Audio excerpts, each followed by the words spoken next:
Hello, welcome back to my YouTube channel, and this is Jovenal Narcisse.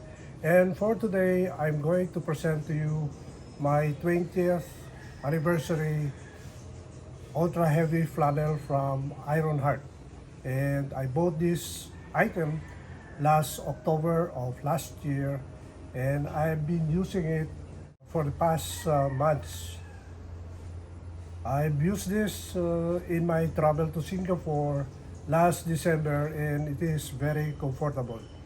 The topic that I would like to discuss in this video is to prove whether this ultra heavy flannel from Ironheart will shrink after I wash with my hands. Actually, my plan is to wash manually this shirt, western shirt, and then find out if there is any shrinkage at all. I'll be using a cold water, wash it with a detergent powder soap, and then have it air dried, and then we will see if there is any shrinkage in this fabric by manually washing this item. As I start, I would like to mention the dimension or measurement of shirt. I got this small size, and the shoulder measures 16.1 inches. The length, the total length, which is measured from below the collar all the way down to the hem, is 28.2 inches. The chest, which is measured from the armpit, from one armpit to the another armpit, the measurement is 20.6 inches. And the waist here, it is measured 19.6 inches, while the opening here down is at the hem is 19.9 inches. The sleeve, which is measured from the shoulder, end of the shoulder, up to the end of the hem of the sleeve, it is 29.3 inches, and the opening of the sleeve is measured 4.3 inches. So with that as our base measurement guide, we will now going to wash ultra heavy flannel and to prove that if there is any shrinkage once we wash this western shirt in ultra heavy flannel with cold water and then have it air dried, we will see if there is a shrinkage as a result of doing this washing. So we'll go now on washing this 20th anniversary ultra heavy flannel from Ironheart with the color socks. We will now proceed to the washing. You can see that I have my blue basin, the usual basin that I've been using for the past days. And I'm putting some water on the basin and we'll start the washing process. I'm using a surf powder detergent soap and place it on the water and have it mixed properly by agitating the water with the powdered detergent soap. We are producing some soap suds and then some discoloration on the water as a result of the mixture of the soap. We now have the shirt and have it the inside out so that the fabric will be washed properly, and to prevent some shrinkage if there is any shrinkage, and to prevent also discoloration or change of color on the outside portion of the fabric. So I'm trying to let the shirt absorb the mixture of soap and water, and then later on I'm going to rub the fabric from one area to another just to be sure to remove the dirt. Actually, this is the first time that this shirt is going to taste washing. I know that since this fabric was woven from the factory, it did not taste any water at all, and this is still dry. So we'll try to rub as much as possible in the different areas of this shirt so that the dirt will be removed for the first time. After rubbing the fabric with my own hands, I'm going to soak this shirt for about 1 hour and let it stay there inside the basin with the mixture of soap and water for 1 hour.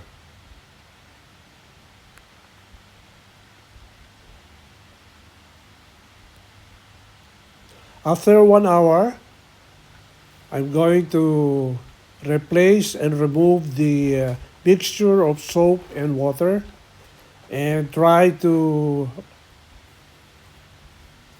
remove the water from the fabric by twisting it and let the water drip.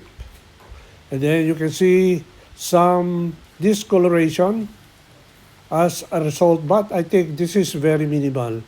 The more of the color is on the mixture of the water and the detergent soap. So I'm going to rinse the fabric and the shirt for 3 times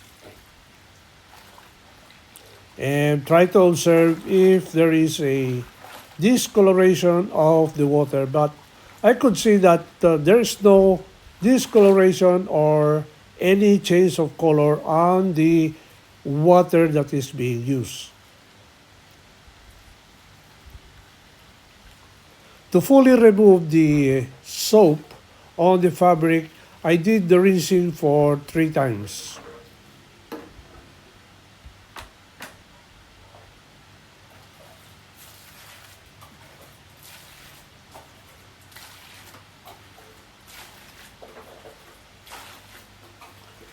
Here in the Philippines, we use the tap water, which is cold water, and we don't have any hot water for our manual washing of our clothes. So this is the way we wash our clothes manually with our both hands, and we use the tap water, which is the cold water.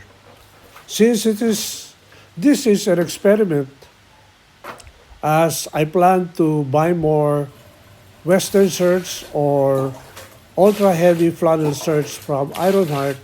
This is just an experiment to prove whether a cold wash here in the Philippines will shrink and have a change in color on the fabric of this ultra heavy flannel shirt.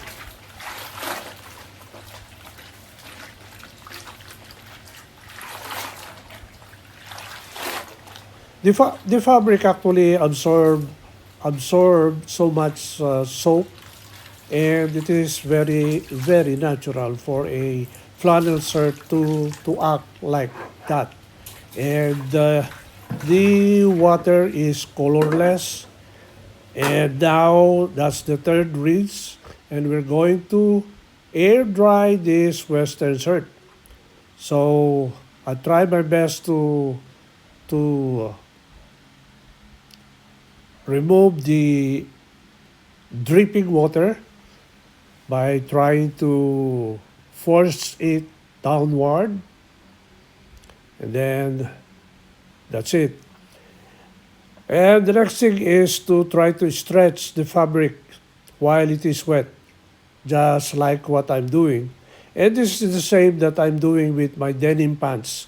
Whenever I wash them or soak them, I try to stretch them to prevent from ironing them or to prevent from those curls on the fabric. So it's nice to stretch the fabric before it is being air dried.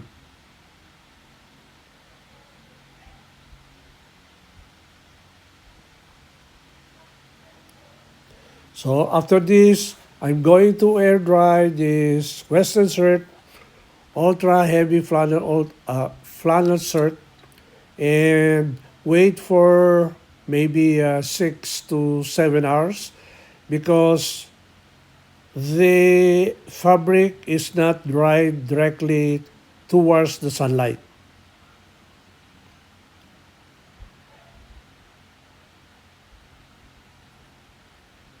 So this is not direct from the sunlight. I have it hang on a clothesline and leave it there, and it took 6 to 7 hours to dry this ultra heavy flannel shirt. Finally, the western shirt is already dried, and I'm going to fit it into my body and find out if there had been some shrinkage after this hand wash. Initially, the way I see it, there's no shrinkage. And I'm very successful with my experiment. So, in conclusion, I can buy more ultra heavy flannel shirts from Ironheart without any expectation or any shrinkage for my future purchases. Very nice, a very successful experiment on my part, and I think there is no discoloration or change of color on the said shirt. If there is, it's only a little, and the fit is still the same. It fits good on me, whether it is button, still have some space on the body and my waist and on my armpit. The sleeves are okay. I can use it with or without the buttons. Thank you for watching and have a good day. Bye.